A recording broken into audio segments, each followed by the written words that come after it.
guys, pag-usapan lang natin ang Kat Den kasama si Vice Ganda. Spotted nga naman guys at nagkita umano ang Kat Den at si Vice Ganda. Siyempre guys no, congratulations Kat Den. Napakasaya nga naman guys ni Vice Ganda na makita umano sina Alden Richard at Catherine Bernardo. Pero take note guys ha, nung si Alden Richard ay spotted sa It's Showtime, ano ang sabi ni Kim Chiu?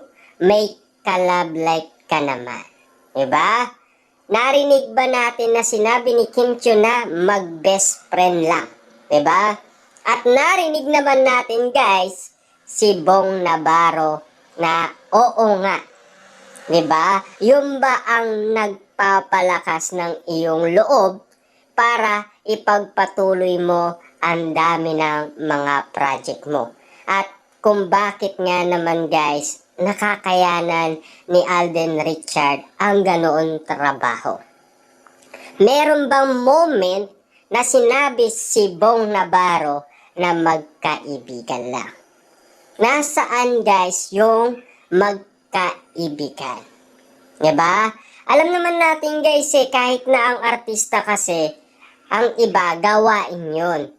Pero, napipil kasi nila guys, may kakaiba na sa kanilang mga napapansin, nakikita. Kasi guys, karamihan naman ng mga artista ay gawain yan. Diba? Siyempre, hindi naman kaagad-agad sinasabi nila na mag-on sila. Diba? Hindi tulad guys sa mga hindi artista. Siyempre, open na open ka agad yan. Diba? Siyempre, paano nga naman nila ipagmamalaki? Diba? Tulad kasi guys ng mga artista. Artista diba? Marunong umacting. Diba? Kaya nga tinawag guys na best actress at best actor Diba? Lahat na pwedeng ililihim nila. Pero, para sa ating mga nakikita, hindi pwedeng ilihim yung guys yung nakita mo na, 'di ba? Yung naranasan mo na, 'di ba? At yung mga nakita mong resibo ay tinago mo na. Hindi yun guys Kaya nga sabi ni Kim Chiu, may ka-love life ka naman. Ano ang sabi ni Bong Navarro guys? Magkaibigan? No, no, no, no. 'Di ba? Walang ganong salita. Wala tayong narinig na salitang magkaibigan. Diba? Kaya naman itong si Alden Richard, nung sinabi ni Kim Chiu at Bong Navarro yun, kakaiba ang kanyang timpla. Diba? Kung napapansin ninyo. Diba? Kaya naman guys, pinigilan ni Kim Chiu dahil iba na ang reaksyon ni Alden Richard. Kaya nga sabi ni Kim Chiu, pwede kang bumate sa mga audience na nasa studio. Diba? Kakaiba kasi guys ang pakiramdam kapag inopen up ng ibang artista na may ka-love life na siya. Diba? Iba kasi yung reaction ni Alden Richard doon guys sa It's Showtime. Nakita natin, diba? At iba naman kasi guys ang sinabi nila kay MJ Felipe.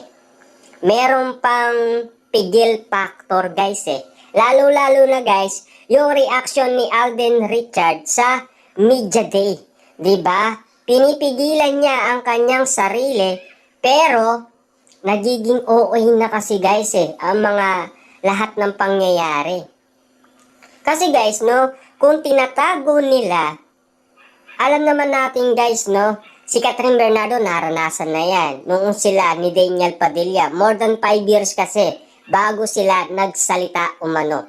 Sinong kasama ni Alden Richard? Hindi ba si Catherine Bernardo? Diba?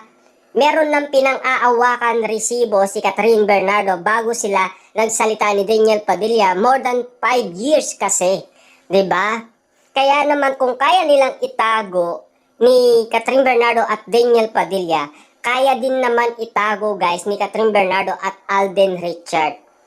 Diba? Ganun din naman kasi ang sasabihin nila. Pero, guys, actual video sa It's Showtime, wala tayong narinig na magkaibigan sila. May collab like ka naman. Diba?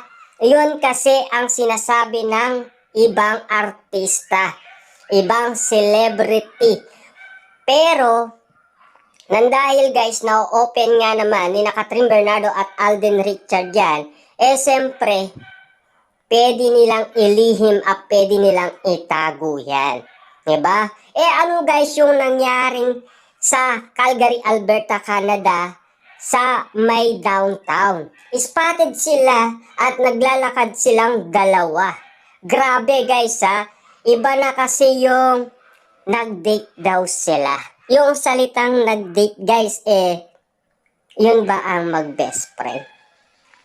At kagulat-gulat nga naman guys, noong nagkita umano sina Catherine Bernardo at Madja Salvador sa Calgary, Alberta, kitang-kita natin guys na nakatingin umano siya kay Alden Richard. Siyempre guys, no, spotted nga naman kasi na magkasama ang dalawa. Take note lang guys ha. Iba na kasi guys ang pakiramdam ng mga artista. Kung artista to artista guys, magsalita ng ganon, siyempre alam kasi nila guys, nililihim kasi. Lahat naman yan guys unang nakasama ni Kim Chiu at naging boyfriend niya. Ganon din naman kasi guys tinago nila, mag-best friend lang daw sila. Diba? Lahat naman guys ng mga artista, ganyan ang gawain. Siyempre, nakikisabay lang sila sa ibang artista. Kasi, meron na silang nakitang ginawa nila yan. Diba? Ano ba ang masasabi ninyo guys inamin ni Kim Chiu at Bong Navarro? Meron bang kaduda-duda? Meron bang katakataka? Meron bang dapat ikagulat? Diba? Dapat ba nating itong malaman? Diba? Kasi dapat nating malaman mismo kina Catherine Bernardo at Alden Richard yan. At lalong-lalo na guys, spotted kasi ang pinag-usapan nila bago sila pumunta umano sa Calgary, Alberta, Canada. Lilibutin daw nila ang buong Canada at maghahanap sila ng bagong restaurant at sila ay kakain. Kaya naman guys kung pag-aalaga lang ang basihan natin guys, maalaga silang parehas. Kasi spotted nga naman kasi doon guys na biglang nagluto si Catherine Bernardo na napakasarap na pagkain at iba't ibang pagkain na paborito ni Alden Richard. At siyempre, sino ang tumikim? Alden Richard, di ba? At spotted yung sinabi ni Alden Richard na si Catherine ang nagbibigay ng pagkain sa kanya. Grabe man yun guys, di ba? Grabe man yung sinabi ni Kim Chiu na may collab like ka na, di ba? Grabe man yun guys na sinabi ni Bong Navarro sa kanya. Diba? Spotted yun guys. Diba? Actual video. Hindi nila sinabi na may best friend ka naman na pwedeng magpalakas ng loob mo. Diba? Kung best friend lang ang basihan, napakadaming kaibigan ni Alden Richard sa industriya. Kahit hindi artista, meron din siyang kaibigan. Pero yung salitang collab like, iba kasi yun guys ang meaning diba? Iba kasi yung meaning ng collab like sa magkaibigan.